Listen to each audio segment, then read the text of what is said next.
Yeah, that'll do it. Hi folks, welcome back to the workshop project. It's all about lighting, electrics and all the good stuff today. We've got some great big old floodlights to put on our ceiling, and then we'll move on to getting some of the cable here, boxes, sockets, all ready for the electricians to come next week.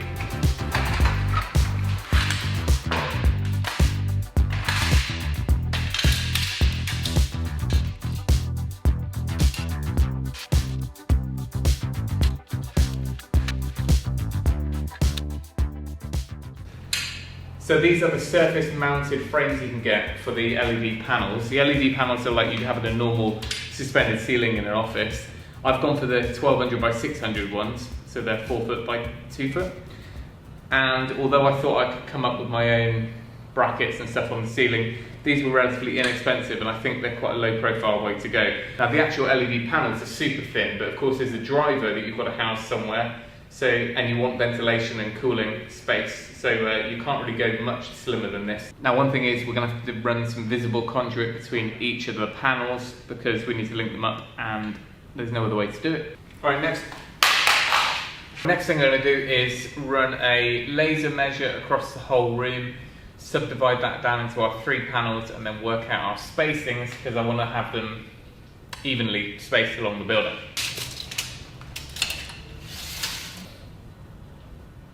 You may notice I'm wearing my safety slippers. That's because the floor is only a couple of days old and the last thing I want to do is drag some gravel in on my trainers. We've got 6 meters exactly from end panel to end panel. Our units are 1200 each, that leaves 2.4 meters of spacing, 600 from each end, start our first bracket, 600 spacings in between. If we put them in the center, because we're only about 2.2 meters high, in the middle, they're going to be coming down a little bit low. We could shift them up towards the ridge a little bit more because we've got lighting going around the outside walls.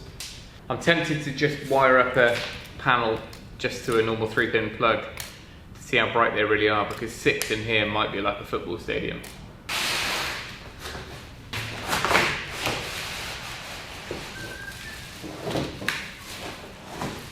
Right, so we can get an idea of what these panels are like. I've just wired up a bit of flex, an old extension lead, and changed the fuse down.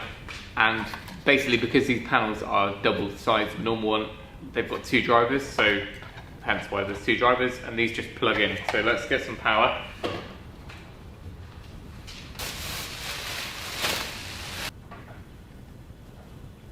Wow. It's relatively bright. So it looks like there's one each side.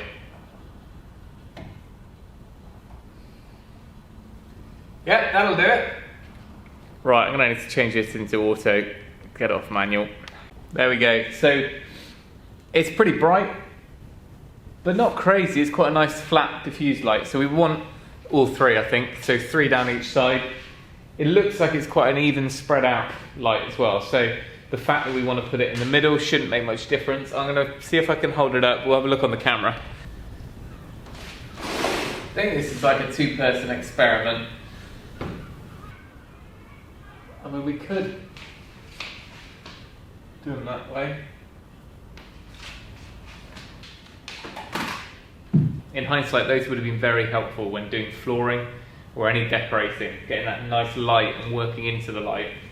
So that's it, decided then I'm going to come up 750 from each side, center our 3 panels and have them evenly spread out along each side. So that is the lower side of our panels all the way along.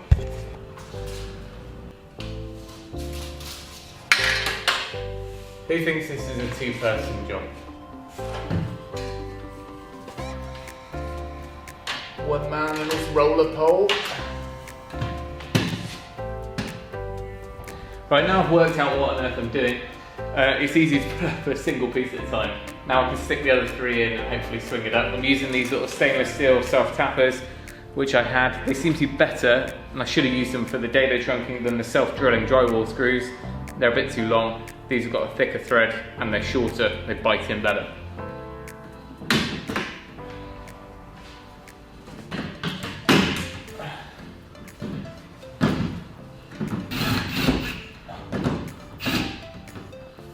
It's only one screw in, but who thinks we should get a panel up there? The idea with these is that you pull the ends off, slide it in.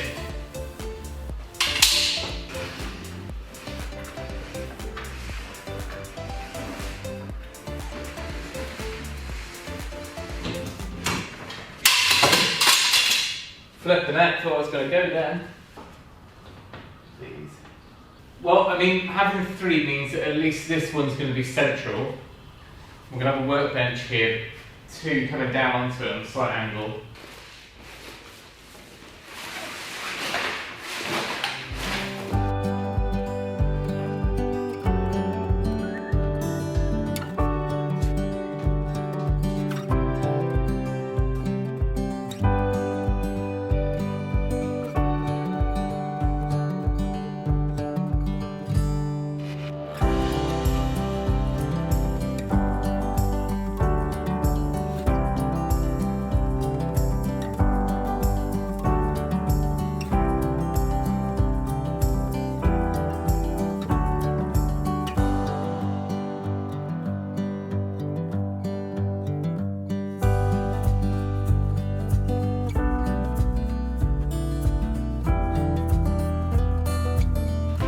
Well, that's all the initial brackets up, so I'll make up the next U section, slide it in, and I'm just squaring it up because there's a bit of play in them, squaring up the framing square before I fix in the next one.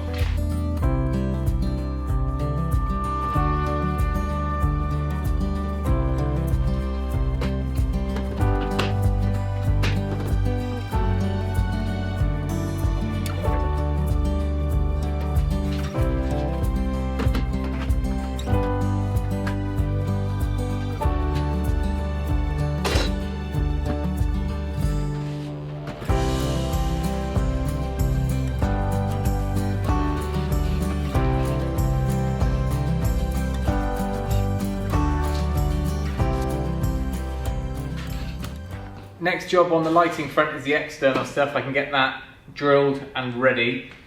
We're going to need to run a little bit of conduit or pipe to feed it through, just so there's no snags on the metalwork. But it's going to go through and it's going to be on the boards on the other side of here. I've got 3 or 4 to go on the outside and then a couple to go on the back of the studio. Outdoor light switch. I don't really need sensors on these ones. There's going to be a sensor on the back of the studio. So if you come out at night, they'll turn on. But as you get to the front door of the workshop, you'll be able to turn the outside lights on, and also a security light to floodlight the veg patch and chicken run for winter evenings. So there's that one, and it's a bit nicer than those plastic commercial ones. Any of this I'll try and put below, but it was on Amazon. It's a British General brushed steel type thing. It's going to have to be surface mounted, I think. Otherwise we might try and set it in somehow. And then usual screw fit stuff. Just an up-down lighter like I've used on the porch. These ones are painted rather than steel. Normal LED floodlights on the back. Oh, they're a bit different actually from what we've got. I'm not sure you can replace those. Ah, I hate light fixings where you can't replace them. I thought they were G10. Great. How many hours do you get out of one of these then? 3-year guarantee. Let's just get them up.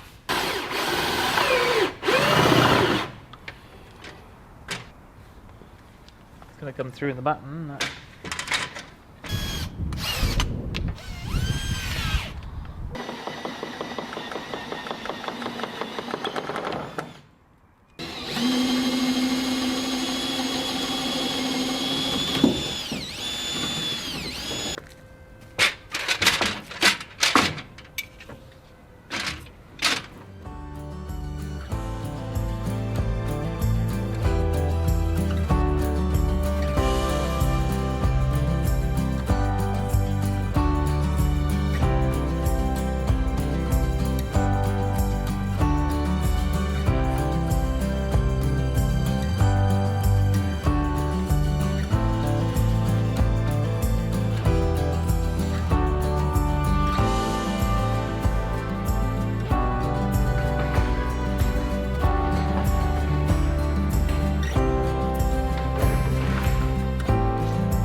So with the lighting panels installed, some of the prep work done for the external lighting, I could move on to our feature lighting, which is going to sit behind that top beam of the timber frame. So I bought a load of the aluminium profiles. We've used them before. They're great for kitchens and things like that. What they do is give a good surface for the tape to stick to, and also provides a diffuser panel which evens out the light given away from these strip, and also gives a neater and cleaner look. You don't have to see the individual LEDs. That said, when I tested one of them in place here, I tested it both with the diffuser panel and without, and really the difference was not enough to warrant spending all that on all the different profiles. So what I ended up finding is that because they were tucked up, you're never going to actually see the tape, and because there's a white wall there, it naturally diffused anyway. So we were able to follow that route. I counterbattened the outside of the timber frame. We could feed it around the whole room and use the existing timber that was there to bond the LED tape to.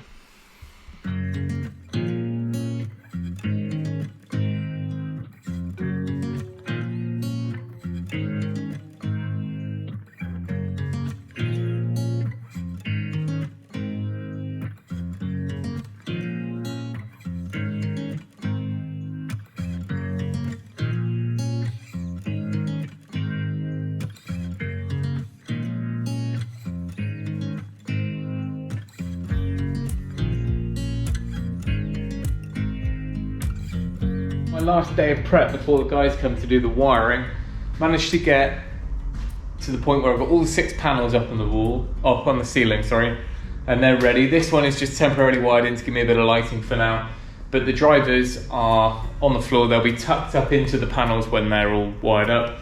Just need to decide how the cabling is going to get to them. I didn't really want to link them all along. I think the most discreet way to do it is just to run it down. We're going to run up wiring for the lighting on top of the beams all the way around, because that's continuous. And then the next thing I need to do is the LED strips. Now the ones I did already are on this wall here. If I just plug it in, it does show up how dusty our walls are.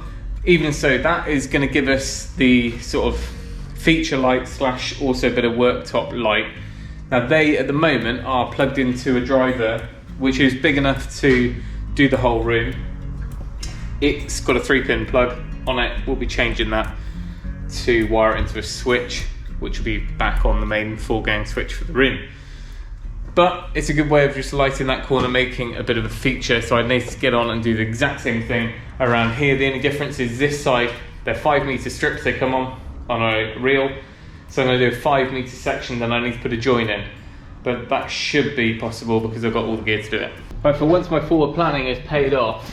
So in above this window, all the way along, I left a space between my battens. And I've just threaded a cable all the way over the top. And it's just about up in there somewhere. I can now tie my LED, or tape my LED cable to that, pull it back through to the driver.